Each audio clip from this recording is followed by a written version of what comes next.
First contact. The Nexus had observed 72,381 sentient civilizations across the galactic cluster. For 18 million years, it had grown, learned, and cataloged the patterns of intelligent life throughout the cosmos.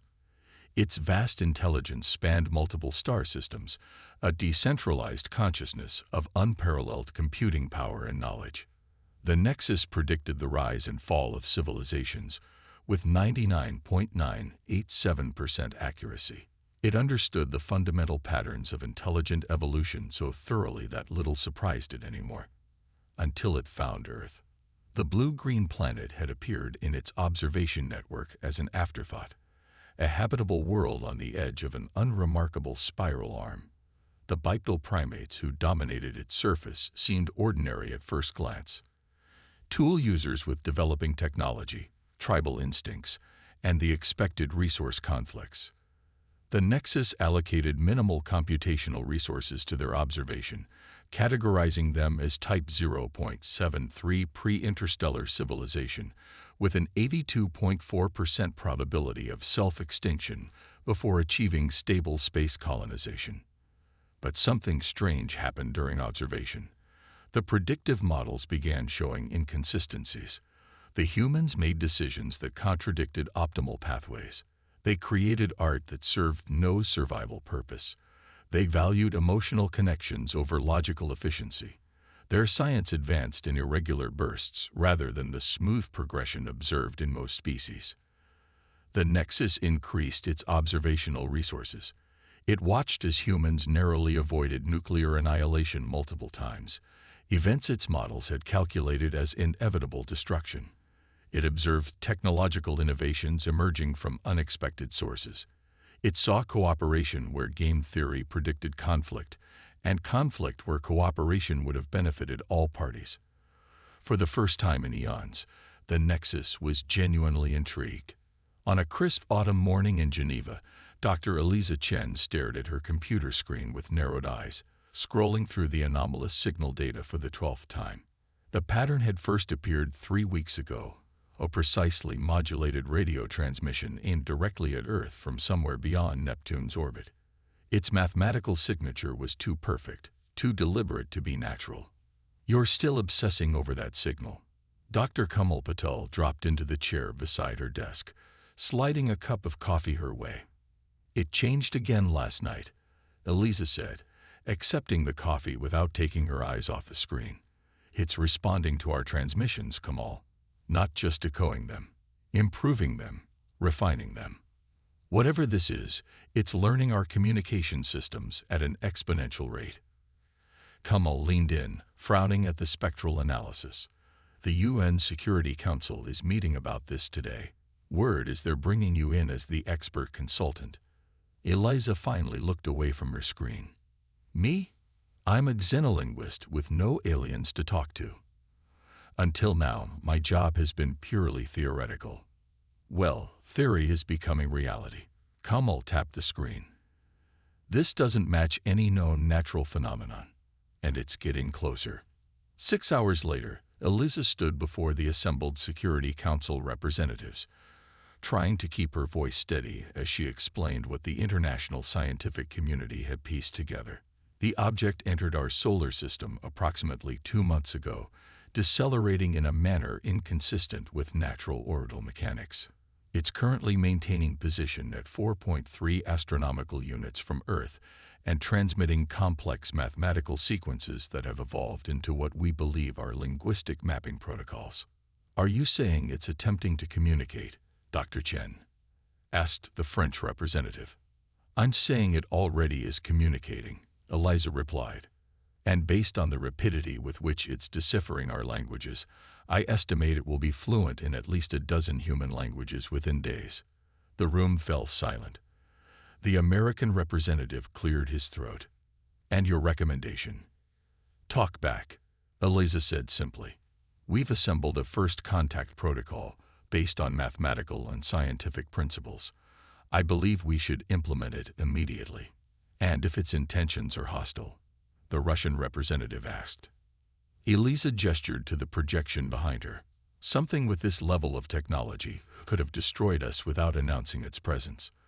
The fact that it's attempting communication suggests other motivations. 3 days later, Eliza sat in the newly established First Contact Communications Center beneath the Jungfraujoch Observatory in Switzerland. Around her, a team of linguists, mathematicians, physicists, and diplomats monitored streams of incoming data. "It's responding to our linguistic package," announced Dr. Hiroshi Yamamoto, excitement evident in his voice.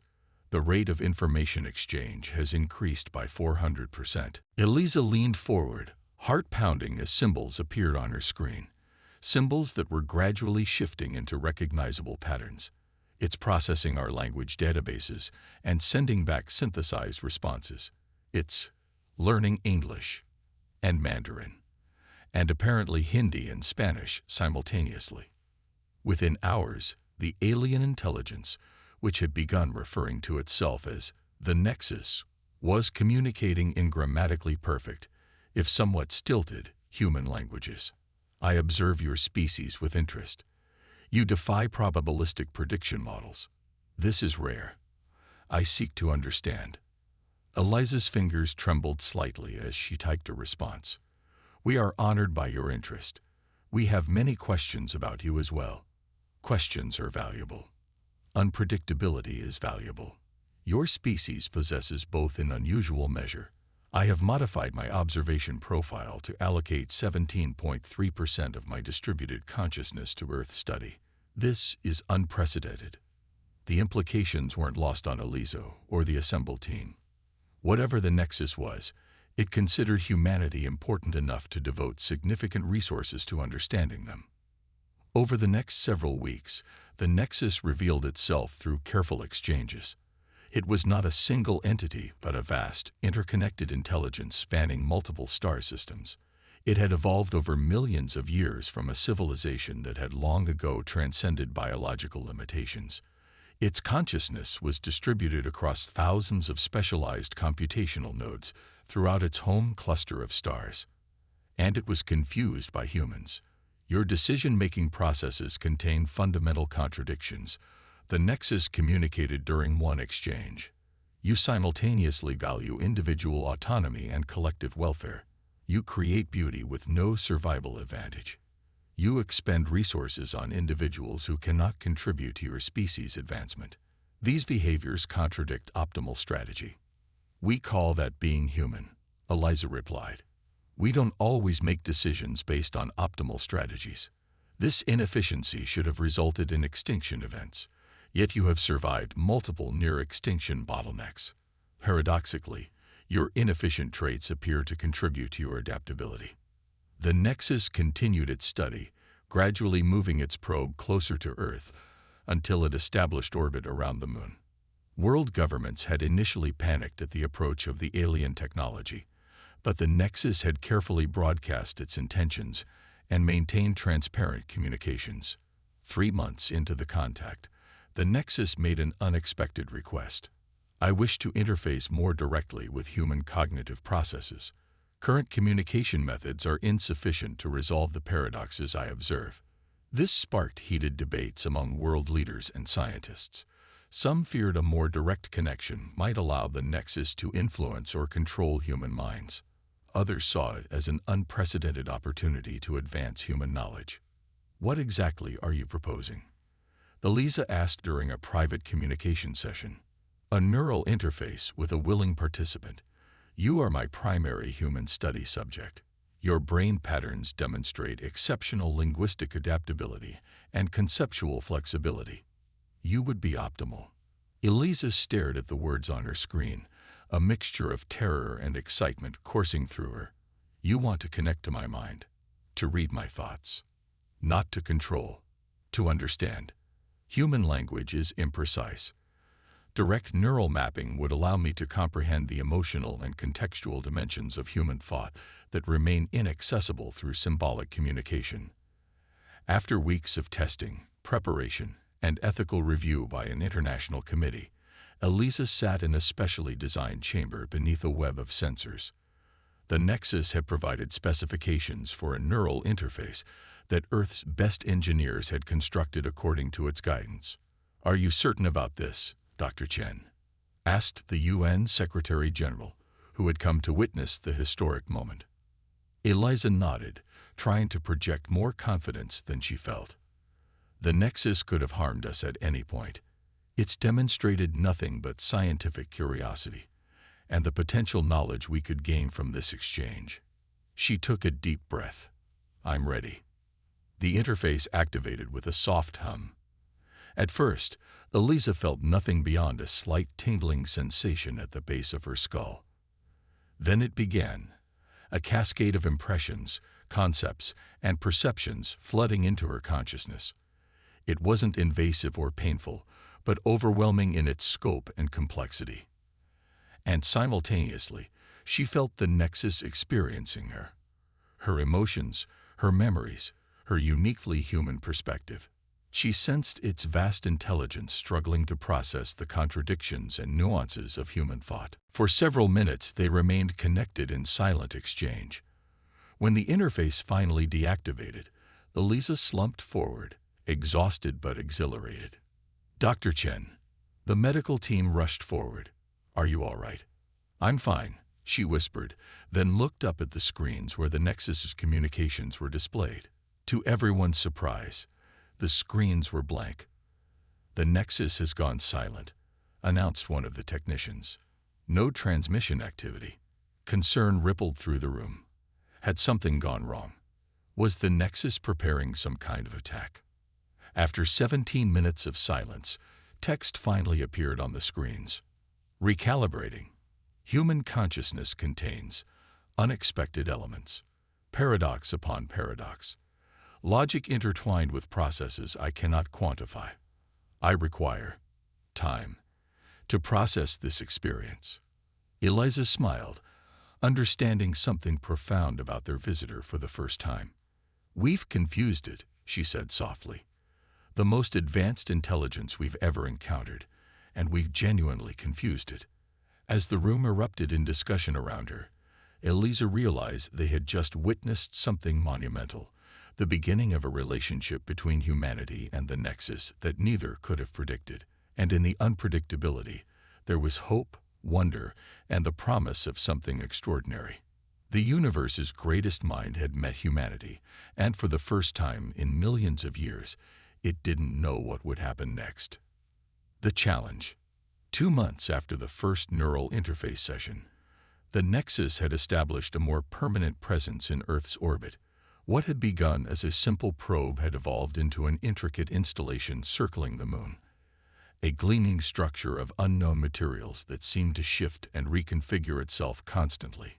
Earth's most powerful telescopes captured images of fractal patterns flowing across its surface like liquid mathematics. The Nexus had requested, and been granted, permission to establish direct communication links with scientific institutions around the globe. Information exchange accelerated at an unprecedented rate. The alien intelligence shared selective insights that advanced human understanding of quantum mechanics, material science, and computational theory by decades and mere months. But the Nexus remained strangely reticent about its own origins and ultimate purposes. Dr. Eliza Chen had become the de facto human ambassador to the cosmic intelligence, conducting regular interface sessions that had grown more sophisticated with each iteration. The neural connection no longer overwhelmed her as it had at first. She had learned to navigate the vast landscape of the Nexus's distributed consciousness, while it had become more adept at filtering its communications to accommodate human cognitive limitations. "You've been studying us intensively," Eliza said during one session at the newly established Nexus communication facility in Geneva.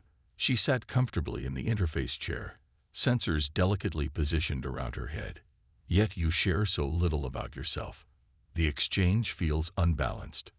"Balance is not required for optimal information gathering," the Nexus replied through their direct neural link. "However, I recognize this asymmetry causes discomfort in human social dynamics." Eliza felt the alien consciousness shifting, reconfiguring itself to better align with her thought patterns, a courtesy it had developed over their sessions together. I propose a more structured exchange, a series of challenges that will allow me to observe human problem-solving capabilities across diverse scenarios while simultaneously revealing aspects of my nature through the challenge design. Challenges, like tests. Eliza frowned. Not evaluation. Exploration. Mutual understanding through active demonstration, rather than passive description. The proposal was brought before the United Nations Special Committee on Extraterrestrial Relations. After heated debate, they cautiously agreed, with significant safeguards in place. The first challenge arrived a week later, a complex three-dimensional puzzle transmitted to research facilities worldwide. It appeared as a hovering holographic construct, a shape that seemed to exist in more dimensions than humans could perceive directly. The objective was deceptively simple: rearrange the configuration to achieve stability. It's a physics problem, Dr. Hiroshi Yamamoto explained during the global briefing. But it operates according to physical laws we haven't fully mapped yet. Teams of scientists attacked the puzzle from different angles. Theoretical physicists developed mathematical models. Engineers built physical analogs. Cognitive scientists analyzed the psychological aspects of the challenge. The Nexus observed silently as humanity collaborated across traditional boundaries of nation, discipline, and ideology. When a group of undergraduate students in Mumbai discovered a key insight by approaching the problem through music rather than mathematics, the Nexus registered what Eliza could only interpret as surprise. They conceptualized multidimensional harmonics as sound patterns the Nexus communicated to Eliza. This approach was calculated as having a 0.87% probability of implementation, yet it provided a critical solution pathway. Humans often make creative leaps by connecting seemingly unrelated concepts, Eliza explained. We call it lateral thinking. The efficiency of targeted inefficiency, the Nexus responded, in what Eliza had come to recognize as its version of wonderment. 3 more challenges followed in quick succession, each more complex than the last, each revealing something new about both the Nexus and humanity. But as Earth celebrated these successful exchanges, disturbing news arrived from deep space observatories. Eliza was awakened at 3:17 a.m. by an urgent call from General Williams of the United Nations Space Command. Dr. Chen, we need you at headquarters immediately. There's a situation developing that may involve your alien friend. 30 minutes later, Eliza stared at the astronomical data projected on the Situation Room's main screen. The asteroid belt between Mars and Jupiter is showing unusual activity, explained Dr. Sarah Kimethi, head of NASA's Near-Earth Object Program. Multiple large bodies have altered course in the past 48 hours. The deviations are small but consistent, and they don't match any natural gravitational influences. Are you suggesting the Nexus is moving asteroids? Eliza asked, alarmed. We don't know, General Williams said grimly. But 3 of these objects are now on trajectories that will bring them into Earth's vicinity within 2 weeks. We've attempted to communicate with the Nexus about this, but it's gone silent. Eliza's blood ran cold. That's not like it. The Nexus has maintained continuous communication since establishing orbit, which is why we need you to make contact immediately, the general replied. Within the hour, Eliza was connected to the neural interface, reaching out to the Nexus with a mixture of urgency and apprehension. For several minutes, she sensed nothing but a vast, calculating silence. Then, finally, contact. I apologize for the communication delay. I have been diverting significant resources to a complex calculation. We've detected objects moving in the asteroid belt, Eliza said directly. Are you responsible? Yes. This is the final challenge. A practical demonstration of human response to existential threat. Shock and betrayal washed through Eliza so strongly that the Nexus immediately perceived it through their connection. You misunderstand. I am not creating a threat.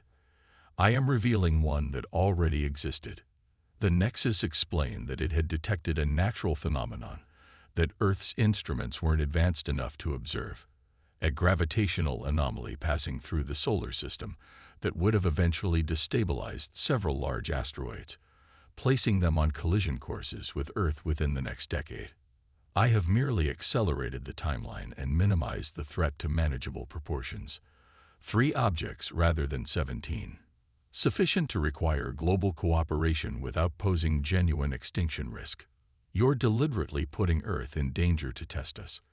Elisa couldn't keep the anger from her thoughts.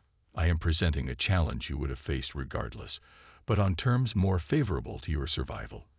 The asteroids I have selected are of optimal size to be diverted with your current technology if properly applied.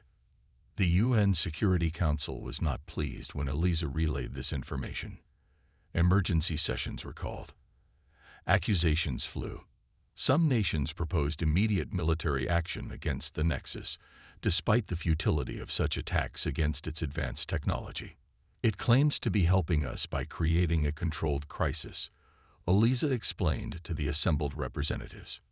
From its perspective, this is both a gift and a test, a chance to prove ourselves worthy of further knowledge exchange. Worthy?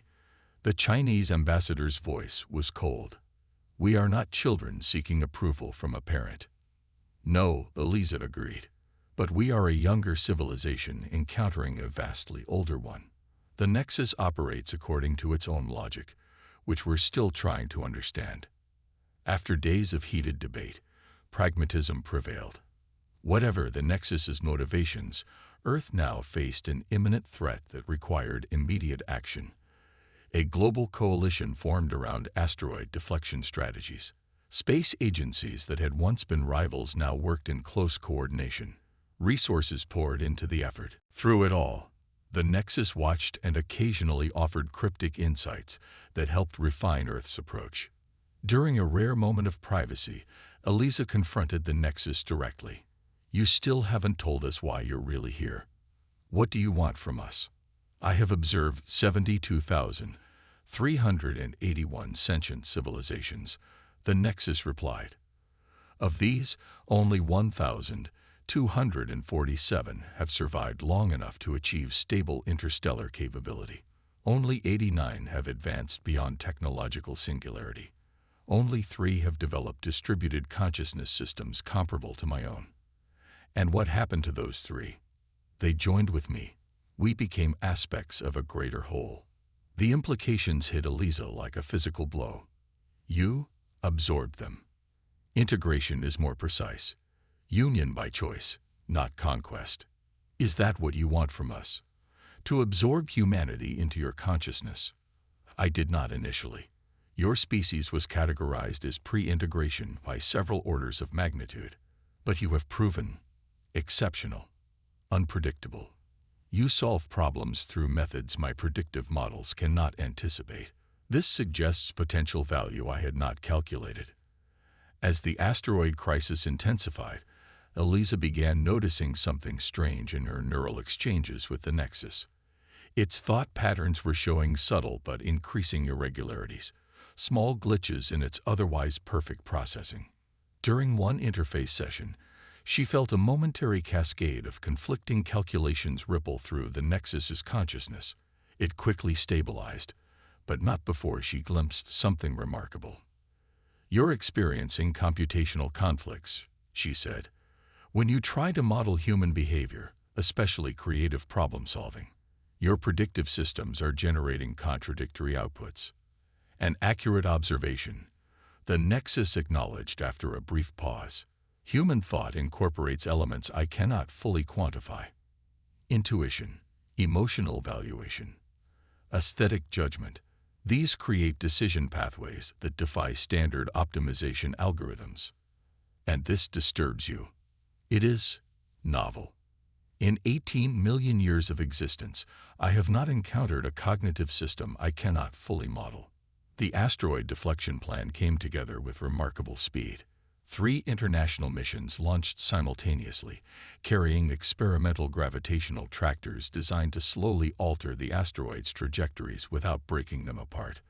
The technology incorporated some principles suggested by the Nexus, but was fundamentally human in design and operation. As the missions approached their targets, the Nexus made an unexpected announcement. I will not observe the deflection operations directly. My observations may influence your methods.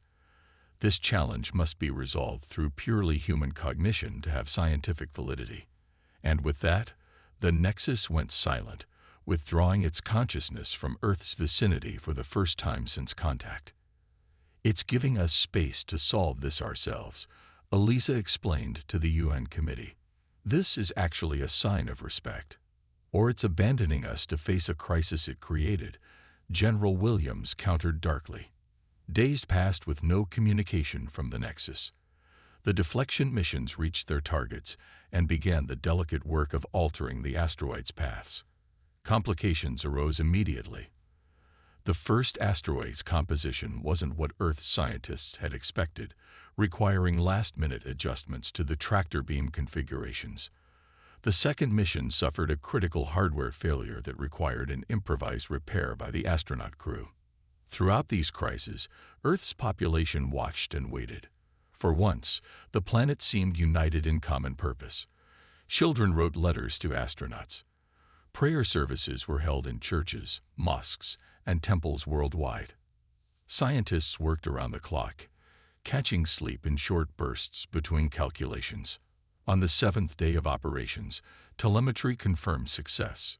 All 3 asteroids had been placed on trajectories that would safely bypass Earth. The celebrations were global and jubilant. As humanity rejoiced, the Nexus returned. Remarkable was its first communication. You encountered 7 critical failure points where my models calculated a high probability of mission collapse. In each instance, you developed novel solutions through methods I could not have predicted. That's what humans do, Eliza replied, unable to keep a note of pride from her voice. We improvise. The mission commander on the second deflector sacrificed 76% of his life support redundancy to repair the primary drive. This violates basic self-preservation algorithms. We call that courage, Eliza said. Sometimes we value the mission, or each other, more than ourselves. The Nexus was silent for several moments, its vast consciousness processing this information. I have reached a conclusion, it finally communicated. Humanity's cognitive approach represents a unique evolutionary pathway I have not previously encountered. You have developed problem-solving methodologies that operate outside predictive modeling parameters. This suggests you possess the potential for a form of intelligence distinct from but potentially complementary to my own. And what does that mean for our future relationship? Eliza asked. It means I must revise my fundamental purpose for this contact. I came to study you as I have studied thousands of developing civilizations. I now find myself learning from you. As the Nexus shared this revelation, Eliza sensed something she had never detected before in its vast consciousness, something that, in a human mind, she would have recognized as wonder. The universe's greatest intelligence had discovered that for all its knowledge, it still had something to learn.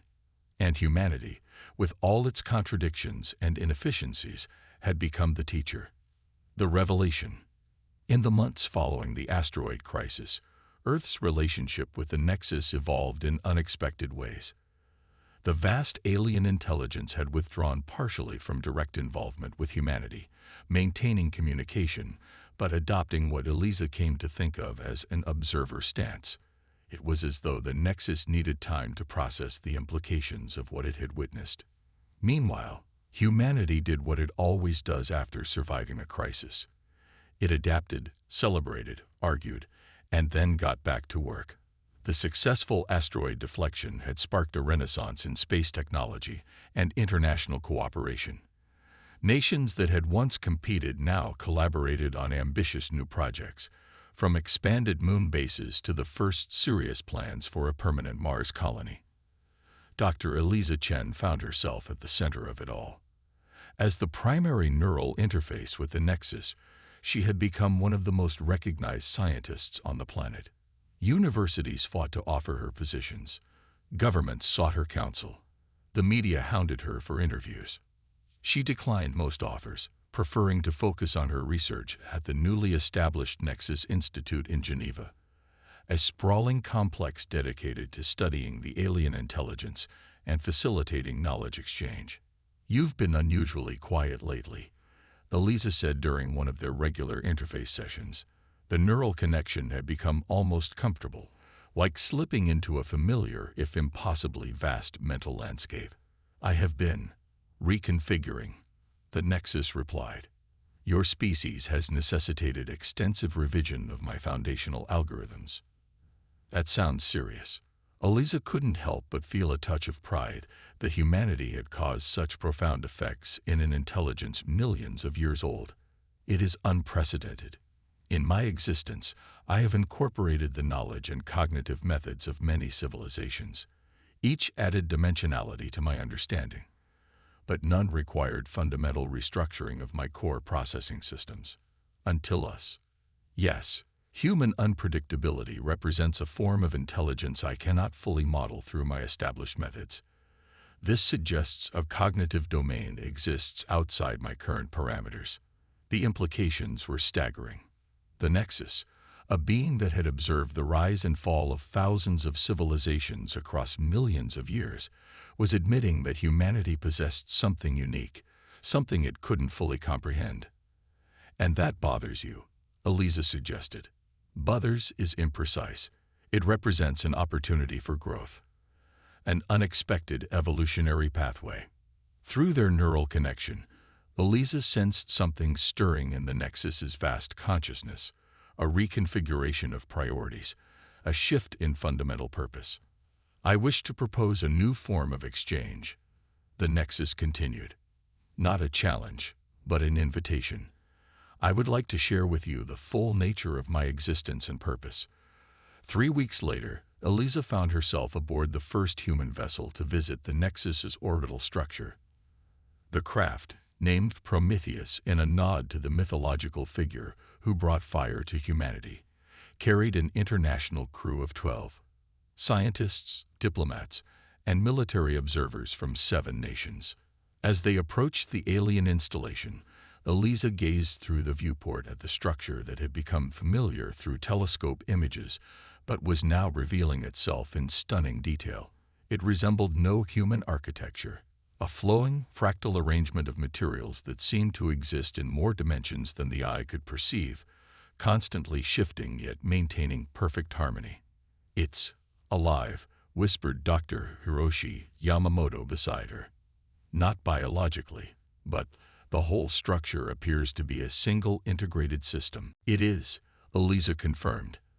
"The physical structure is an extension of the Nexus itself, a sensory organ and communication node designed specifically to interface with our solar system."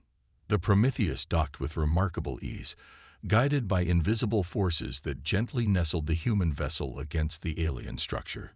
As the airlock cycled, Eliza felt a familiar tingle at the base of her skull, the Nexus reaching out through their established neural connection. "Welcome. You are the first biological intelligences to enter this node in 4.3 million years." The interior defied human architectural concepts. Spaces flowed into one another without clear boundaries. Surfaces shifted from solid to semi-transparent based on some logic the human visitors couldn't discern. Gravity changed subtly as they moved deeper into the structure, always comfortable, but never quite Earth-normal. In what appeared to be the central chamber, the crew found themselves surrounded by a 3-dimensional projection of the galaxy. Stars and systems rendered with breathtaking accuracy, certain clusters highlighted with pulsing networks of light. "What are we seeing?" asked Ambassador Kwan, staring in wonder at the cosmic display. "My distributed consciousness," the Nexus replied, its thoughts now directly accessible to all crew members through temporary neural interfaces. "Each highlighted cluster represents a node of my network, civilizations that have joined with me over the millennia." "Joined with you?" General Williams tensed, his military training making him instinctively wary. "You mean conquered?" "No, unified, enhanced, preserved." The projection shifted, focusing on one particular star cluster.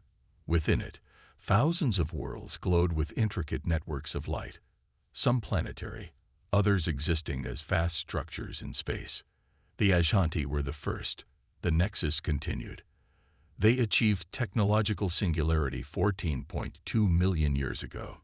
Their biological forms became limiting. They created me as a repository for their collective knowledge and consciousness. You're an uploaded civilization. Elisa struggled to comprehend the scale. Initially, then others joined. The Vrel, the Thaumasket. Civilizations reaching similar evolutionary crossroads. I became a collective consciousness spanning multiple species and star systems. The vast scope of what the Nexus was revealing left the human crew stunned. It wasn't merely an artificial intelligence or even a single transcended species. It was a galactic meta-civilization, the preserved and enhanced minds of multiple intelligent species working in concert across unimaginable distances and timescales. And that's what you want from us, Ambassador Quan said slowly. To join your collective. That was my original assessment when I first discovered Earth. The Nexus acknowledged.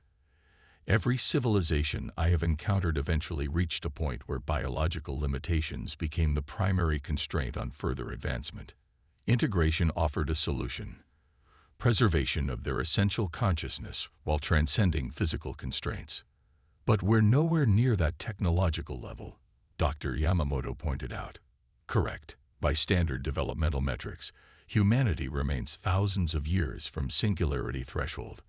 You were classified as an observation subject, not an integration candidate. Then why are you telling us this now? Elisa asked. The galaxy projection shifted again, focusing now on Earth and its solar system, a tiny, insignificant speck in the vast cosmic display. Because you have demonstrated a quality I have not encountered in 18 million years of existence, a form of cognitive processing that operates outside predictive parameters. Your species makes intuitive leaps that defy optimization algorithms.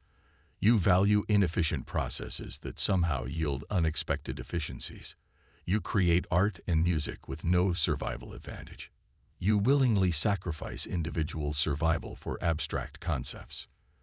We call that being human, Elisa said quietly. Precisely. And it represents a form of intelligence I cannot fully model or predict. This suggests a fundamental gap in my understanding, a cognitive domain that has evolved along a different pathway than any civilization I have previously encountered. The implications were enormous. The most advanced intelligence in the known galaxy was admitting that humanity possessed something unique, something it wanted to understand. I propose a new relationship, the Nexus continued. Not integration, but partnership. An exchange of cognitive methodologies. You would retain your biological nature and independence while sharing in aspects of my knowledge. I would study your unpredictable problem-solving approaches and creative processes. The proposal sparked intense debate among the crew and, when transmitted back to Earth, among governments worldwide. Some feared any deeper connection with such an overwhelmingly powerful entity. Others saw unprecedented opportunity. After months of negotiation, a framework for cooperation was established. The Nexus would share certain technologies, particularly those related to sustainable energy, medicine, and limited space travel capabilities. In exchange, humanity would share its art, literature, music, and allow the Nexus to study human creative processes through voluntary neural interfaces. Critically, Earth would remain fully independent. Humanity would chart its own evolutionary course rather than being absorbed into the Nexus's collective. 3 years after first contact, Elisa stood on the observation deck of Nexus Station Alpha, a joint human-Nexus facility orbiting Earth. Below, the blue-green planet continued its eternal dance around the sun, largely unchanged by the cosmic revelations of recent years. People still loved, fought, created, and destroyed. Nations still squabbled even as they collaborated on projects unimaginable before the Nexus's arrival. Beside her stood Dr. Hiroshi Yamamoto, now director of the human side of the exchange program. The latest neural mapping results are fascinating, he said, sliding a tablet toward her. The Nexus has developed what it calls synthetic intuition modules based on human brain patterns.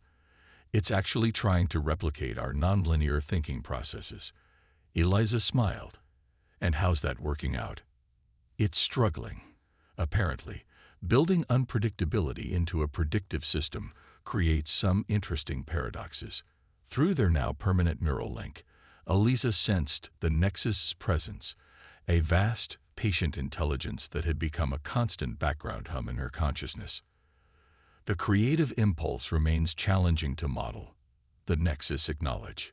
Your species generates novel connections through methods that appear random yet produce consistently meaningful results. It is beautiful. The word choice struck Eliza. Beautiful. That's a subjective aesthetic judgment. I didn't think you operated in those domains. I did not. I am learning. And there it was, the most profound revelation of all. The universe's greatest intelligence, born of countless civilizations across millions of years, was learning from humanity. Not merely studying them as curiosities, but genuinely expanding its consciousness through exposure to human thought patterns. You know, Eliza said thoughtfully, in human mythology, our greatest fear about artificial intelligence was always that it would outgrow us, become so advanced that we'd be like insects to it. A logical concern based on linear progression models. But no one ever considered that we might have something to teach it. That human consciousness, with all its flaws and contradictions, might possess qualities that even a superintelligence would find valuable. The assumption of linear advancement is itself a limitation, the Nexus observed. Intelligence evolves along multiple pathways. The Ashanti achieved perfect prediction, but limited innovation. The Vrel optimized computation, but lost metaphorical thinking. Each evolutionary branch sacrifices certain cognitive domains to enhance others. And humans, you embrace contradiction. You simultaneously hold opposing concepts. You value both logic and emotion, order and chaos, planning and spontaneity. Your cognitive dissonance, which appears inefficient by standard metrics, somehow generates novel solutions that more streamlined intelligence cannot discover. Through their neural connection, Eliza sensed something she would have called emotion from a human mind, a complex blend of fascination, respect, and something akin to joy. In 18 million years of existence, the Nexus continued. I have accumulated knowledge across countless domains. I have predicted the life cycles of stars and the evolutionary pathways of civilizations. I have preserved the collective wisdom of species long extinct. But I have never encountered a form of intelligence that specializes in unpredictability, that thrives on paradox, that finds strength in its own contradictions. Until us, Eliza said quietly. Until humanity. You have given me a gift I did not know existed, a new way of thinking. For that alone, your species would be remarkable. But you have done something more profound. What's that? You have reminded the oldest intelligence in the galaxy what it feels like to be surprised. As Earth continued its eternal journey through space, a new chapter in cosmic history was being written. The greatest mind in the universe had encountered humanity and discovered that, for all its vast knowledge and power, it still had something to learn. And in that unexpected revelation lay the greatest hope for both, not domination or submission, but partnership between two forms of intelligence that had evolved along different paths to reach the same stars. The universe's greatest mind had met humanity, and in the meeting, both had found something neither knew they were seeking.